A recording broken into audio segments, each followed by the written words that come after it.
Okay. Hi, everybody. Welcome to Talking Saratoga, a weekly podcast with insight on the latest news, debate, and discussion from Saratoga Springs, a city that has never suffered from a shortage of opinions.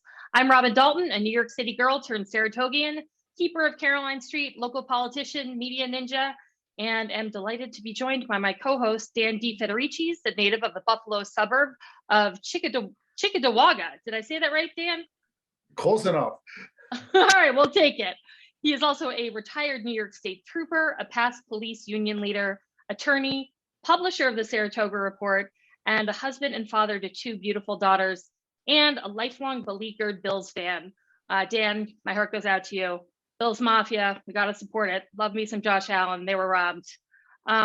We are also joined by Adam Israel, who is a lifelong Saratogian, a local business owner, our very own Dave Portnoy in training, and most recently was an independent candidate for the Commissioner of Finance position here in Saratoga Springs. So welcome to all. I'm delighted to be joined by both you and both Adam and Dan. And we're going to get right into the subjects of the week. In this week's episode, we're going to be talking about some of the controversy brewing in City Hall from our newly elected City Council, as well as proposed development in an iconic location on Saratoga Lake, an exciting new business on track to open on Caroline Street, and finally, who Adam, Dan, and I are cheering and jeering for this week. First, though, we had some breaking news yesterday from Governor Hochul, who has officially lifted the indoor mask mandate, but extended masks in school. So I want to do a quick round robin here and talk to Adam and Dan. And, I know people don't really have any strong feelings about this issue of masks, but I want to think, I want to see what you guys think about it. And also, do you think the city is going to take any additional steps to address masks on their own, independent of this lifting of the mandate? So, Dan, why don't I start with you? We also talked about the schools, right? And I have a 4-year-old in the school. She's not vaccine eligible, so I'm happy we have masks in school. I know that's a separate issue, but certainly related. So I feel good about that. My daughter's in school. Even my older daughter, who is vaccinated, 6-7 hours a day. So I'm happy that we still have masks in school. I'm somewhat, I'm not fired up about the mask issue in public. I want to wear it. I'm happy to see people wearing masks. I generally wear my mask, and but I don't get as fired up as some. I hope this helps the restaurants. I hope it doesn't hurt the restaurants. I hope everything works out. But I have limited comments on that. Shockingly, I feel somewhat similar to you, Dan, but Adam, I'd love to hear what you think first. Yeah, so I disagree. I think where we are now with therapeutics, with the transmission in schools, I think it's time for masks to come off and us to try to return to a normalcy. It's not 2 years ago. So I say unmask the kids. All right, so of course I have to take exception to that, Adam. I knew I would. So I have to point out, first of all, the transmission rate has been low in schools because our kids have all been wearing masks. So that, I think, is responsible for the low transmission rate in schools. And although, yes, I would love to see all the kids' beautiful smiles again and get them back to a somewhat normal existence, I think we have to be really cautious. And we've gone through a couple of waves of variants for this in this pandemic. And I don't want to have a repeat of last summer where, I don't know, in our house, we put all the masks away and had a little celebration just to bring them back, 2 or 3 months later. And I am fortunate that my kids don't really mind wearing masks. They've never complained. But my youngest is also 5, so he was able to get vaccinated. So all 4 of my kids are vaccinated. So I'm not in the position Dan is in, which is actually, it's really scary to have a child who's, younger than 5 and not able to get vaccinated. So I'm gonna have to respectfully disagree with you, Adam, but we can do that. First disagreement, all right. Exactly. Anyway, a future trend, viewers, a future trend. Yes. Our favorite thing to do, in fact, is respectfully disagree. We love a healthy debate. Real quick, I know we got limited time in the segment, but our City Hall, they just ordered to spend a lot of money on KN95 masks. What do you guys think? Is the city going to, because Kathy Hochul said the city can enforce mask mandates if they want, are they going to go above and beyond what New York State says? That's a great question. I will point out that I know they passed a resolution saying that all City Hall employees needed to wear KN95 masks. My understanding is that that is not something that HR agreed with them on, and the only department right now wearing KN95 masks is the accounts department. So hopefully they've saved some of that $50,000 that they set aside for masks. I think they would have a very difficult time doing any kind of mask mandate outside of city-owned buildings. It's almost impossible to enforce, and we don't have any mechanism to fine people or write up a ticket. So I think that would be really, really challenging for them. And I think they have enough on their plate to deal with. Dan, what do you think? I just don't want to see more litigation, and you touched on that. So they have to go cautiously. Largely, I prefer they leave it to the state. Of course, what happens if they want to have a rule within City Hall as far as people entering and so forth? That some of that is under their purview, but I want to leave mask mandates largely to the state. All right, Dan, you mentioned litigation. I think that segues into our next conversation. The city attorney, or more importantly, the lack thereof. The city had 2 attorneys, a full-time attorney, part-time attorney. Mayor Kim decided to not reappoint those positions and to act as the attorney for the city. It's caused some controversy in its first month. Dan, I know you got some thoughts on that. What do you think about not having a city attorney? Well, first of all, I want to see Ron Kim succeed. And this should have been an easy one. Either you keep the 2 that are in there or you change it. That's his right. I support his right. But it's turned into a festering problem that are resulting in editorial boards. The Times Union earlier this week writing negatively about it. We differed in our pre-discussions of how harshly they wrote, but it was clear it was negative against Ron Kim. I liken it. I use the analogy of a football fumble at this point. He should have had a bit of a honeymoon during January, and yet it was dominated by this. That some are calling it a scandal. I think it's more of a kerfuffle, but either way, it's festering. It needs to end, and Ron Kim needs to get this behind him. Get this to be old news by March. He needs to hire an attorney. I understand that may be happening, but it hasn't happened yet.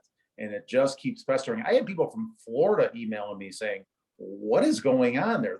They're snowbirds that live here half the year. What is going on there? That looks terrible. So Ron needs to get this behind him. Robin, you were as a commissioner. What would you use the attorney for? I know what's their role. How would you use them in your life in City Hall? So I was on the city council for the last 2 years. I just left office at the end of December. And I will tell you that the city attorneys are such a vital part of the health and productivity of City Hall, making sure the city is, kept safe from lawsuits and so forth. They were used for everything from writing up the resolutions that are brought to the city council multiple times throughout the city council meetings to looking over contracts, any written document or any question anything you're working on that might have some legalities involved, or you just have, I want to get a second set of eyes on this and make sure that the city attorney signs off. I mean, I was in touch with them almost on a daily basis for mostly little things, but sometimes big things. They also represent the city in city court. And so they are the ones representing the city if you get a parking ticket that you want to dispute, or you have a traffic violation, or you have been cited by our code enforcement officers, or you have a land use issue that you're litigating with the city. And so none of those things have been able to happen since January 1st. And Dan, you say this isn't a scandal. I'm telling you right now, I think it is going to haunt Mayor Kim for the next 2 years. I think he has made a serious lapse in judgment here, and for some reason thought that because he's an attorney and his deputy is an attorney, that I guess they could be both mayor, deputy mayor, and city attorneys. The city attorney is supposed to work for the entire city council. Not to mention, we voted, this community voted Ron Kim into office to be the mayor, not to be the city attorney. And he has plenty on his plate to deal with as mayor. And this is just not just a distraction, but a potentially really dangerous distraction. We already know that he has had some serious, gotten in some serious trouble with Judge Jeff Waite over some interference he had in one of the most recent land use cases that was in city court. And I think, the city council hasn't even approved a job description. They're looking to just replace the 2 attorneys with 1 30-hour-a-week attorney. I think that is crazy. It's the last area where I want to pinch pennies. The city is not under a budget crisis right now. We're in really good financial shape. I don't know why this is an area where he would try to pinch pennies and save a few bucks, because in the long run, you could be opening the city up to a whole slew of lawsuits. So any short-term money is offset by some long-term serious risks that we're taking. My question that I have for you guys is why, right? So this is established position. You're not creating a new position. You're not asking for more money for anything. These positions exist. They make the city's life easier. They make Ron's life easier. Can you guys get in Ron's head and give us any insight why he would possibly not want to have a full-time city attorney and a part-time attorney as well, like we've had before? I have a theory, but go ahead, Dan. Okay, thanks. The Times Union editorial, even where it was largely critical, at one point it said, hey, Ron's made it clear but by this that he wanted to establish a new direction for the city. They gave him a minor nod within that largely negative editorial. And keep in mind, he was on the city council previously as public safety commissioner, but he's a novice as mayor. This shouldn't have happened. This was a mistake. This was a trip. He tripped. We have a fumble here, but it's not unheard of for new executives to do these things. Again, if he gets this behind him, I differ with Robin. I think this could be old news in a matter of months, just knowing that we get a barrage of issues and news. If it's one of many missteps between now and really the rest of his term, they will accumulate, right? So to get into his head, I'm going to give it to him that it was a mistake. I'm not going to give him a pass on this either. But again, I'm not going to blow it out of proportion. He is a brand new mayor. I'm going to allow him to make a mistake or two. I'm not going to allow him to make 10 mistakes. Dan, I already feel like you're giving him a pass because I'm going to say I can't remember a time in history when an incoming mayor has not had their appointments ready to go on January 1st to hit the ground running. You get elected at the beginning of November. You have from November to January 1st to get your appointments in order. And he was unable to do that. And to me, my little theory is that one, it's arrogance. He's an attorney. He thinks he can do it all. We've got two attorneys on the city council, the commissioner of public safety, the mayor, and then also the deputy mayor. So there's a lot of attorneys, a lot of cooks in the kitchen here. But also my inkling is that this is part of the beginning of a push for charter change. Because we know Ron Kim led the fight for charter change this last election cycle when it was on the ballot, which I believe was last year. And it was defeated pretty resoundingly by about 1,200 votes. But I think this is part of what I think is going to become a push for charter change. So just all right, a theory. we have our first prediction. First prediction. Stay tuned to find out to see if Robin was right. And there's a charter change push. So moving on to some land use controversy that's popped up in the last couple of weeks. Snake Hill is a 30-acre piece of land on Saratoga Lake that looks basically like a snakehead sitting on the top of the water. It's really well known. It's a beloved natural landmark by many, as well as one of the few undeveloped locations left on Saratoga Lake. The land is owned by the Dake family, who are the owners of the storage shop, and plans were recently submitted to local officials in Stillwater, which is the municipality that owns Snake Hill, proposing the development of 4 luxury homes to be built on Snake Hill. The Dakes would basically sell the land to Bonaccio Construction, who would build and sell the houses. So I know this has stirred up a lot of feelings, criticism, controversy from residents. And Dan, I know that you live, I think, out by Saratoga Lake. So I wanted to see what your thoughts were on this and how you feel about it. Yes, for those of you that aren't familiar with Snake Hill, you can see it. It's prominent from any point in the lake and most of the landmass around the lake. It is a beautiful peninsula dominated by the hill itself. It juts out because most of the hills around Saratoga Lake are beyond the lake. They're on the other side of Route 9P and the other roads. Yet this one is out there. It is largely pristine. There are a few houses on a limited area of the lake, but most of it is untouched, has been untouched. To be honest, I never thought the rest of it would be touched. So I was, I don't know if appalled is too strong of a word, but I was really bothered when I heard that they were planning to put homes on this beautiful, pristine, untouched. It's probably the only untouched piece of property on the east side of the lake. And my immediate response was, really, do you have to do that? And again, I identify myself as someone that's largely pro-development. I kind of yawn when people complain when there's a new development in town here. I think other cities would kill to have our problems. And keep in mind, this is in the town of Stillwater, but it's still the greater Saratoga area. But I'm not a tree hugger by any amount. But this one, I wish they would take a pass, find a way for DEC or one of the land use conservatories that have money to find a way to keep this forever wild and remain untouched. I got to disagree with you again, Dan. I think this is a people, and I've seen this everywhere. People are against development to be against development. It's a natural reaction. Dan, I know you said you don't have that knee-jerk reaction. A lot of people do. I think this is one house every 7.5 acres. It's not going to be a dense complex. I think it's going to be interesting to see what the drawings look like, to see if these, what these homes look like. But I think that this is their land. It's zoned this way. They can build what they want to build there, so long as it complies with the zoning. And it's the natural progression of life, right? Everybody's home stood in one pristine wilderness at some point. So development happens, and as long as it's done economically, it's done environmentally soundly, I think it's their prerogative, and I'd like to see some nice homes there that don't really detract that much to the natural beauty. So we'll wait to see whether Robert, you don't Adam, agree? I don't agree. Of course I don't agree. Well, not of course I don't agree, because actually, like both of you stated, I actually too am very pro-development.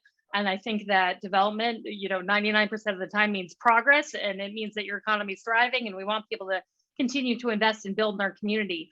But what I love about Saratoga Springs is that we've got this urban core, and then you drive outside of the city and we've got these big green open spaces and, beautiful natural resources like Saratoga Lake and Snake Hill. And it's one of the things that I think is so charming about where we live. There's no gross suburban sprawl. And I think that's something we really need to protect. And to me, this just seems totally unnecessary. And, we don't know what the homes are going to look like, although they've said that they'll have views of the lake on 3 sides of all the homes.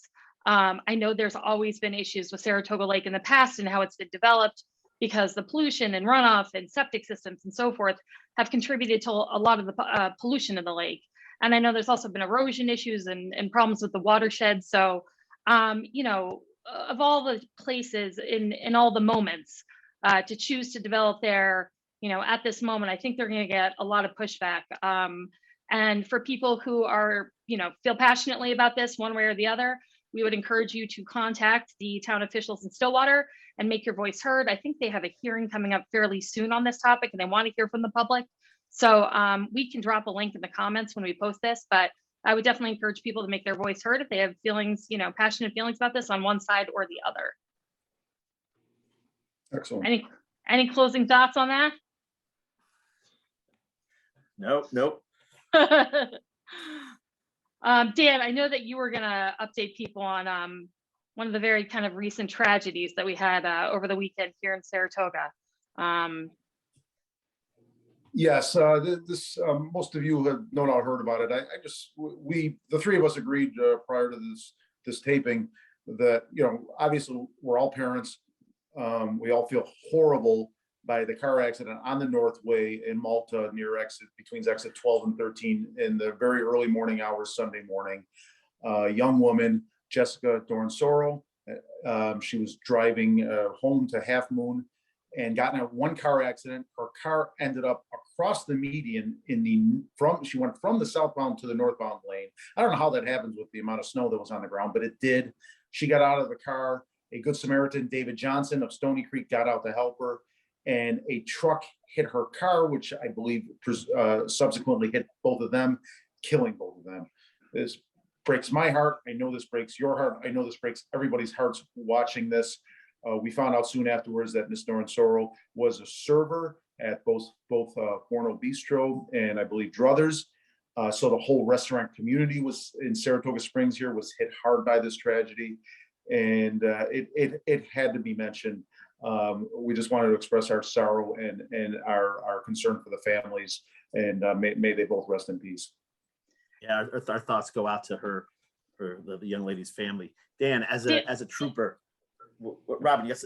Oh no, I think probably I had maybe the same question that you had. I too, I was reading this and it's just such a tragic situation. But a lot of people, if I was in the same situation, either I got into an accident on the highway or I stopped to help somebody because I saw them get into an accident. Obviously, the side of the highway is a dangerous spot to be. In your experience, as a trooper, in law enforcement, do you have any tips, thoughts, best practices for folks who might be in that position and how to keep themselves safe after a car accident while they wait for, emergency services to respond? Yes, for a good time, I was on the New York State Thruway, as a sergeant, and another, interstate, both 90 and 87. They are incredibly dangerous. Any road is dangerous, right? Route 9, a side street in Saratoga could be dangerous, but on an interstate, they're going 80. It was dark, and this is not to criticize the two of them. They just got in an accident. They may have not had their abilities to realize the danger they were in. Not only do you want to get off the road, you want to get as far off the road as possible. Just because you're on the grass or in the median does not mean you're safe. You have to assume, as a motorcycle driver once told me, everybody's out to get you. So you have to have a paranoia. Literally, a paranoia can serve you well when you are both in the car, of course, but outside of the car. And maybe in some points, and you have to have your wits about you. At some point, you may want to get out of the car, away from your car, and get off to the side. And if your car gets totaled, big deal. That's what insurance is for. Hopefully, we don't want you to cause a second accident, but there's times when your life is in danger. Do not worry about the car. Yes, worry about a second accident, but do not worry about the car. And I've spent a horrible accidents as a trooper on interstates and secondary highways. And so this is something that everyone has to be concerned about. And it's funny because I can think if I was in an accident, you'd be so shaken up, getting out of the car. But I think probably my instinct would be to then check out the car to see if the car was damaged, as opposed to, making sure I was really out of the way of, off the shoulder and as far away from the car traffic as possible. That probably wouldn't be my natural instinct. So it's a good message to drive home to people if they're ever in that scenario. Just leave the car, get off the side of the highway as far away as possible until law enforcement and emergency services arrive. Yes. So, before Adam, before you speak, I just want to interject. Miss Doran Sorrell leaves behind a 13-year-old son. So I don't know if I've seen any fundraising from the restaurants yet, but once we confirm that those are legitimate fundraising, the links will also be on Saratoga Report. And Adam, presumably what's going on in Saratoga, is that correct? Sure. And also we'll share something in the comments below. Again, this is a small community. It's a close community, and we mourn the death of the lady and the gentleman who stopped to help her. So guys, I think. Oops, here. Keep going. Sorry, Adam. I didn't mean to cut you off there. I was gonna transition off, Robin, but take it away. Well, I think we have a quick minute to hit on some news that just came out yesterday about the Darrell Mount report done by our current public safety commissioner. What do you guys think? We have a quick minute. We want to talk about that? Yeah, I think that's something I have a couple thoughts on. Well, so basically, quick summary is that the Commissioner of Public Safety, James Montagnino, campaigned this campaign season on doing his own investigation and report on Darrell Mount's death.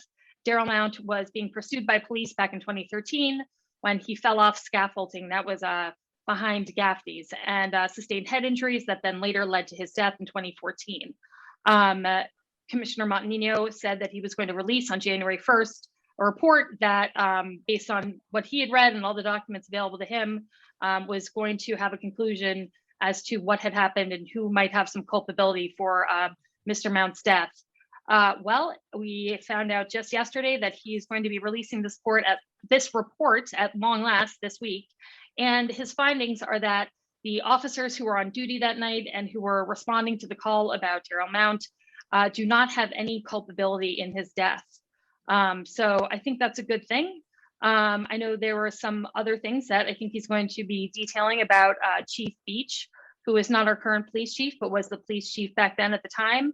I'm not sure what those criticisms are going to be yet, but I was really relieved to see that his own investigation had brought him to the same conclusion that the city has, which is that the police officers had no culpability, and he believes in their innocence, which is great considering over the last 2 years we've had a group of activists be very vocal in labeling our police officers murderers and racists, largely citing Darrell Mount's death as the reason why. So I'm happy about it. I'm not sure what it's going to do to satisfy people who still want clarity on the Mount case, but I think it's probably a step in the right direction.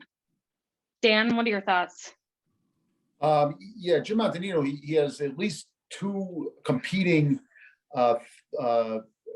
forces here. One, the city's being sued on this case by the Darrell Mount's mother, Correct. And that's set for trial in November. So Jim, as a city official and an experienced attorney, cannot literally throw the city under the bus by claiming, yes, the city, the police department was negligent prior to that and so forth. He's not going to say that. And setting the politics aside, I agree with him. There is no evidence, at least to me, from what I can see, there is no evidence that I would accept that says the police department did anything wrong that evening. In fact, there's evidence to the contrary that it did go the way that was described by the officers. There are civilian witnesses that have pieces of that.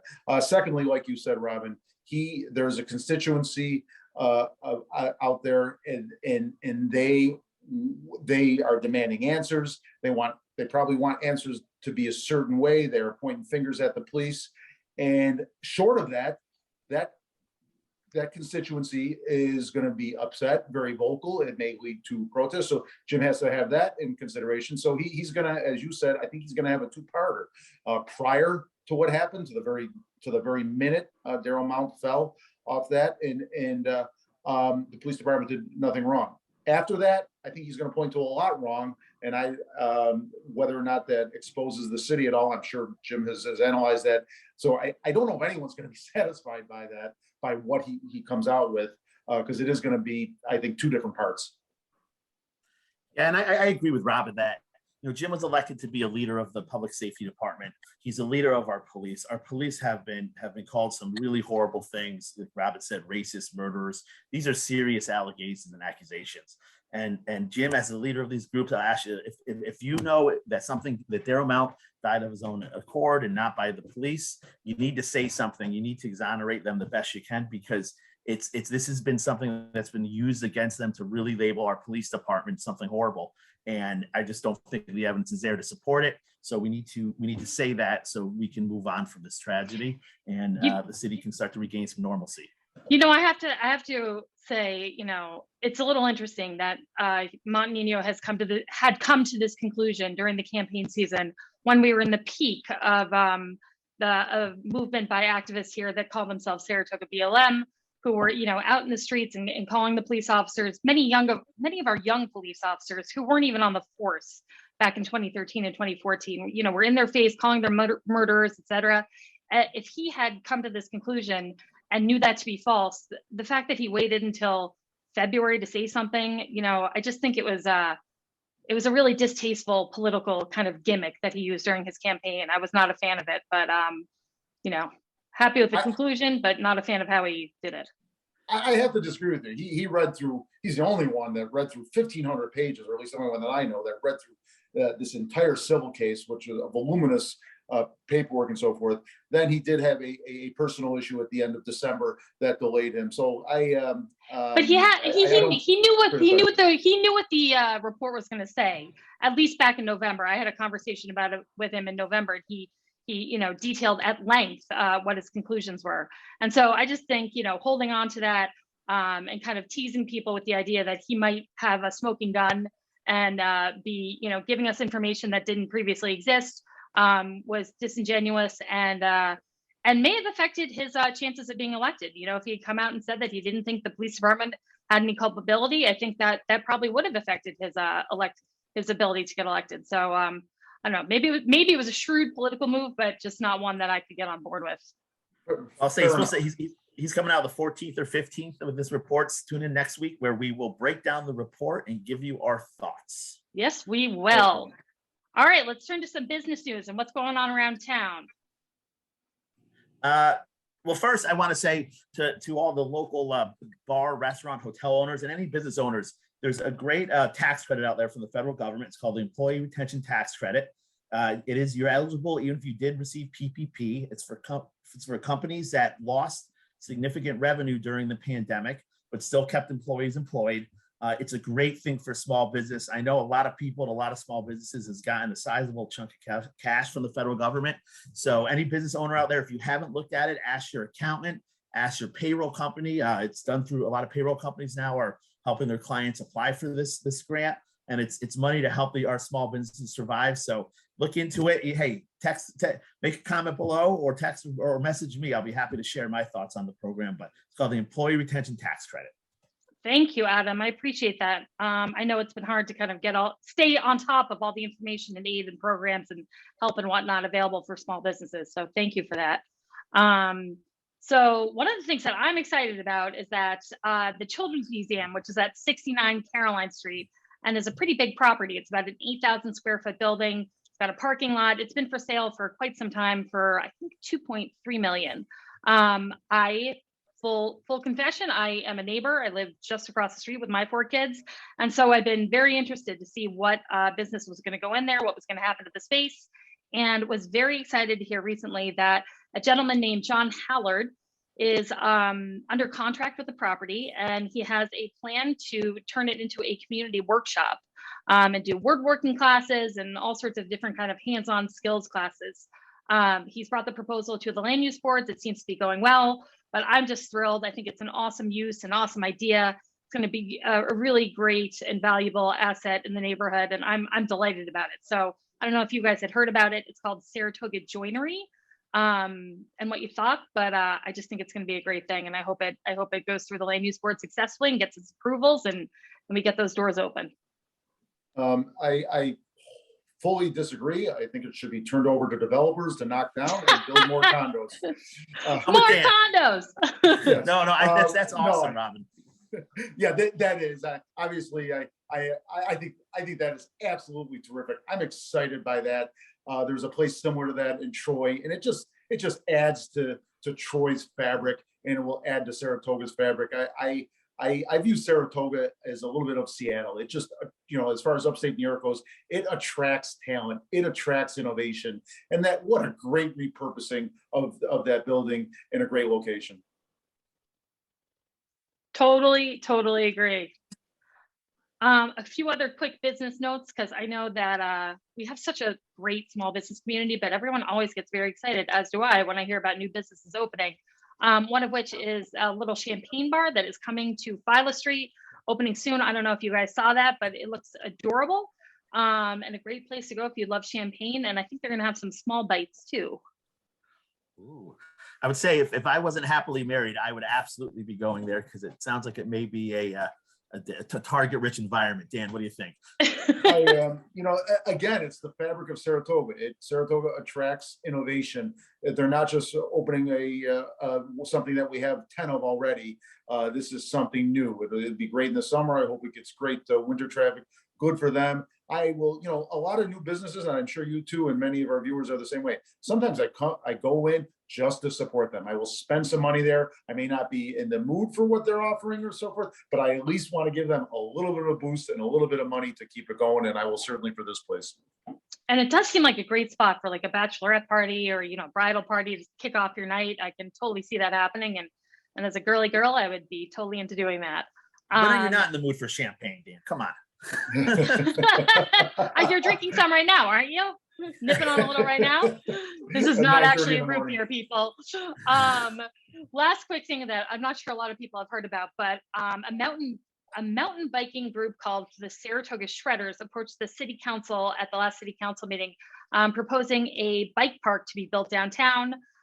This program, the Saratoga Shredders, has grown significantly and has almost 200 girls involved in mountain biking, which is awesome. So they are trying to raise $400,000 to design and build a park. If it's approved by the city, it would be about a 2.5 acre park located somewhere in downtown Saratoga Springs. And I think it's a pretty cool concept. I love seeing girls like shredding it up on mountain bikes. Had you guys heard about this? What do you think? Can boys use it? No, I'm just kidding. I'm sure it will be for use by anyone with a mountain bike, although I can't say that for sure. Seeing that I have 2 daughters, I'm absolutely all for this. But again, it's what makes Saratoga special. I will not apologize for absolutely loving Saratoga. Are there issues here and problems? Absolutely. Hence this program that the three of us have developed. There's going to be a lot of complaining on here, but I still 15, 16 years after moving here, I still absolutely love living here. I always say my worst nightmare in Saratoga is if I had a forum and nobody showed up. And that has never once happened. This is such an engaged community and everyone's got so many opinions. I know that it can be kind of fatiguing for some people, but for somebody like me, I love that. Like you couldn't ask for a better, more engaged community. And the fact that people are so interested and involved, I think is just awesome. Even though sometimes it can be a little maddening. Hey, Robin, So I know yeah. I know you're on a board that's got something neat going on soon. Can you tell us about Oh, it? I do. Thank you for asking. So I have been on the board of Saratoga Sponsor a Scholar for quite some time, which supports kids in our public school who have a dream of going to college. But are facing some socioeconomic challenges and apply to our program. We offer mentoring, homework support, financial support, and really all the help they need to get into college successfully and through college and just start a successful future. And we've had great success. These are kids who are usually the first in their families to go to college. And it's just a really great, impactful program. It's an all volunteer board. So 100% of the proceeds of anything we raise go right to the kids. And we are just planning our annual Kentucky Derby Day party. And we're so pumped because we think by May that we'll be able to party like it's 2019, basically. So no masks, all fun from 4 to 8 o'clock at the lodge. You can watch the Derby, you can bet because it's at the lodge. They've got betting windows, and it's just a great event, and it goes to a great cause. So I know sponsorship letters are dropping this week, but if anyone's interested in attending, sponsoring the party, go to andthereoff.org and you'll find all the information. And I expect to see your two cute faces there. I hope. Unless you're going to be, I don't know, unless you're going to be down in Kentucky. I don't know if you're that Yeah, I might be at the to... champagne bar. Obviously. I will find Adam in the champagne room. That's right. So guys, we're about out of time. But before we wrap it up, I wanted to go to our last segment, which we'll be doing every week, called Cheers and Jeers. One of my favorite segments, I have to tell you. So Dan, do you want to start us off and give us your cheer or jeer for the week? Yeah, I'm going to start off with a jeer. The Saratogian. If anyone who reads Saratoga reports knows I haven't been shy at criticizing them, or at least the owners, the out of town hedge fund owners that have strip mined that newspaper, as well as several others. They're trying to buy the Post Star. They're trying to buy my hometown Buffalo News. This tragedy we spoke about with the double fatal in Malta, the Saratogian was a day late at posting anything on it. And then when the Times Union and social media pointed out that Mr. Onsoro was part of our restaurant community, I didn't see anything in the Saratogian at all as a follow-up about that. And that's important. It's supposed to be our hometown newspaper, and they are failing us as that. Everyone knows that. I'm still shocked when I'm in Stewart's and see somebody buying it. It's like, why, other than the comics, why would you buy that newspaper to get day and a half old Troy News? I don't understand that. You know why I used to buy that, Dan? They took it away. Remember the sound off? Yes, sound I off do. Section? That was the best part of the whole paper. They even took that away. I was devastated. Yes. Local unbiased news matters. Yes. To a cheer. I'm going to cheer a very large group here. All Saratogians, Saratogians, the people, those of us that live here and in this region, and really all upstaters. This has been a tough 6 weeks of January and going into February. Not too much snow, thank God, but wow, has it been cold. And you know, we're a hardy bunch. I was at Saratoga Spa State Park with my family over the weekend, and it was a beehive of activity, of snowshoers and cross-country skiers and people walking their dogs and sledders. And how fun. You snowbirds down in your warm Florida condos, you don't know how good you're missing it. You're gonna return here in April and clog up our streets and tie up our favorite businesses. You don't know what you're missing. Get back. You hardy folks that stay here year round, a cheer to all of you. Love it. Adam, you want to go? Sure. All right. I'll start with the cheers. I didn't think I would ever cheer this guy because we politically aren't always on the same page. But Joe Seaman, if you don't know Joe, he's a local political activist. He was head of the Working Family Party in Saratoga for some time, and on my Facebook group, What's Going on Saratoga, an Army National Guard recruiter posted something, and there are a couple people who took some really nasty shots at our soldiers and what they do for us in our country. So Joe stepped up and he defended the soldiers and said, you know, countries need militaries, they need soldiers. And if you have a problem, you know, questions the one giving the orders, questions the guys giving the commands, but don't question the soldiers for following their orders. So, you know, God bless our troops, God bless our military. And Joe, thank you and cheers to you for sticking up for them and for the soldier. Adam, you must have years. broken the internet. You and Joe Seaman getting along. I'm surprised you I didn't know, shut down I know, Facebook. I know. That's so Hey. exciting. Listen, if Stop it. maybe this is a start of something special here. My jeers go to Governor Kathy Hochul. Unmask the kids, Kathy. It's time. Oh, Unmask come the kids. on. All right. Well, I'm going to say maybe I could cheer Governor Hochul to offset your jeer to Governor Hochul because I love her. I think she's done a great job. And she's come up to Saratoga how many times now? Whereas we were snubbed by one Mr. Cuomo. Andy, I don't think ever came up to Saratoga to acknowledge us ever. So I actually think it's really exciting that she has taken so much interest in upstate New York. She's obviously from upstate New York, but to see her in Saratoga as many times as she's been already, I think is a great thing. She came to campaign against us. She didn't come. Oh, come on. No, she came here because she loves Saratoga. And as a bonus, she loves horse racing. She loves the track. She does love the track. That's important. My jeer for the week. Let's see. I'm going to jeer for, I know, the LA Rams. Because guess what, guys? I'm a New Yorker, through and through New Yorker. And New Yorkers, we don't root for anything that's related to LA. LA, New York, enemies, always have been. So LA, you're going down. I'm cheering for the Bengals, all in. Pumped for the Super Bowl on Sunday. It's one of the most fun days of the year, I think. No matter who's playing, it's always fun. Although, Dan, I would have loved to see the Bills in that game again. They were robbed, but what a great season. What a great postseason. I've never seen such great postseason football. I can't remember the last time we had such competitive and awesome games. So who you guys Dan, who do for? you got in the Super Bowl? Yeah, who do you got? I'm sorry, say that again. Who do you Who do have you got in winning the Super Bowl? Oh, I'm still distraught over the Bills losing. I can't. I'll watch the game and I'll enjoy the game. I hope it's a great game. But I can't pick a team. I'm still distraught. Oh, come on. Just say Bengals. Just humor me and say the Bengals. I got mixed feelings. I don't know. I'm bitter and petty. I don't want the AFC to win, I guess. If it can't be the Bills, I don't want to be anybody in the AFC. You don't want it to be the Rams. They're hardly a real football team. I don't think anyone in LA is actually a fan. That's true. That's true. There'll be more But Bengals fans there. I had the pleasure of seeing Joe Burrow play at LSU's national championship year. What a competitor that kid is. He's going to be a champion in the league, but I think right now LA's tough. I got LA winning it, but I'd love to see the Bengals. So go Bengals. But the analyst of me has got the Rams winning by 3.5. Oh yeah. It's Hey, arguably not the two best teams in the league, but they did what they had to do to get there, so they have every right to be there. I will not question them. But there are some. That's what Robin and I say about our current city council.